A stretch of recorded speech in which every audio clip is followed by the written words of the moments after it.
ಸಾಕಷ್ಟು ವಿಷಯ ತಮ್ಮ ಹತ್ರ ಗೊತ್ತಿದೆ. ಒಂದು ಗೊಂದಲವನ್ನು ನಾನು ಮಾತಾಡ್ತೀನಿ ಈಗ. ಏನಂತಂದ್ರೆ, ಸಾಕಷ್ಟು ಜನ ಒಬಿಸಿ ಆಂಧ್ರದಲ್ಲಿ ತೆಲಂಗಾಣದಲ್ಲಿರ್ತಕ್ಕಂಥ ಒಬಿಸಿ ಜನಾಂಗದವ್ರು ಬಂದು ಕರ್ನಾಟಕ ರಾಜ್ಯದಲ್ಲಿ SC ಸರ್ಟಿಫಿಕೇಟ್ ತಗೊಂಡು ಇವತ್ತು ಅಧಿಕಾರಿಗಳಾಗಿದ್ದಾರೆ, ಎಂಪಿಗಳಾಗಿದ್ದಾರೆ, MLAಗಳಾಗಿದ್ದಾರೆ. ಇದಕ್ಕೆ ಸುಪ್ರೀಂ ಉಚ್ಚ ನ್ಯಾಯಾಲಯ ಕೂಡ ಇದಕ್ಕೆ ತೀರ್ಪನ್ನ ಕೊಟ್ಟಿದೆ. ಇದ್ರ ಬಗ್ಗೆ ತಗೊಳ್ತಕ್ಕಂಥ ಔದಾರ್ಯ ನಿಮ್ಗಿಲ್ಲ. ಇವತ್ತು ಸಾಕಷ್ಟು ಜನ ಬಲಗಾ ಸಮುದಾಯ ಮತ್ತು ಎಡಗೈ ಸಮುದಾಯ ಕೂಡ ಇದರಿಂದ ವಂಚಿತರಾಗಿದ್ದಾರೆ.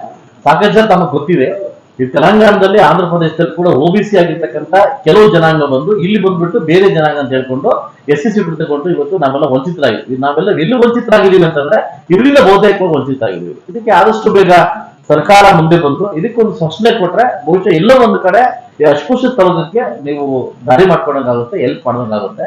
ಇವತ್ತು ನಾನು ಲಾಸ್ಟ್ ಟೈಮ್ ಕೂಡ ಒಂದು ಪ್ರೆಸ್ ಮೀಟ್ ಮಾಡಿದೆ. ನನಗಾಗಿರ್ತಕ್ಕಂಥ ಅನುಭವ ಕೂಡ ಹಂಚ್ಕೊಂತೀನಿ. ಈಗ ಇದು ಸೂಕ್ತ ಸಮಯ ಅನ್ಕೋತೀನಿ. ನಾನು MLA ಕ್ಯಾಂಡಿಡೇಟ್ ಆಗಿ ಒಳಗಡೆ ಹೋದಾಗ ನನಗೆ ಫಸ್ಟ್ ಮಾತು ಬಂದಿದ್ದು ನೀವು ಚಿನ್ಬಟ್ಲೋಡ ಪೆನ್ಬಟ್ಲೋಡ ಅಂತ ಹೇಳೋದು. ನನಗೆ ಟೋಟಲ್ ಕನ್ಫ್ಯೂಸ್.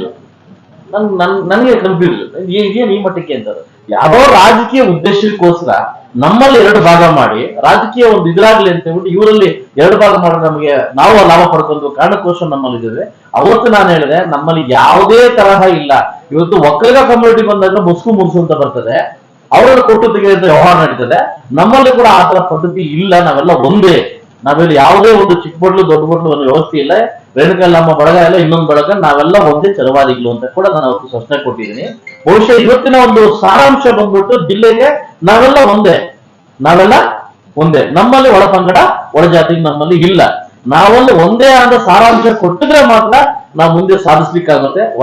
ಒಳ ಮೀಸಲಾತಿಯನ್ನ ಅದನ್ನ ಸ್ಪಷ್ಟನೆ ಮಾಡಕ್ಕಾಗುತ್ತೆ, ಅದನ್ನ ನಾವು ತಗೊಳಕ್ಕಾಗುತ್ತೆ. ಸೊ ಅದನ್ನ ಬಿಟ್ಟು ಇದ್ರಲ್ಲಿ ನಾವು ಪಂಗಡಗಳು ನಿಲ್ಲಿಸಿದೀವಿ, ಇದ್ರಲ್ಲಿ ನಾವು ಅವ್ರು ಬೇರೆ ಇವ್ರು ಬೇರೆ ಅಂತ ನಿಲ್ಲಿಸಿದೀವಿ ಅಂತಂದ್ರೆ ಬಹುಶಃ ಎಲ್ಲೋ ಒಂದು ಕಡೆ ನಾವು ವಂಚಿತರಾಗೋದ್ರಲ್ಲಿ ಸಂದೇಶವೇ ಇಲ್ಲ.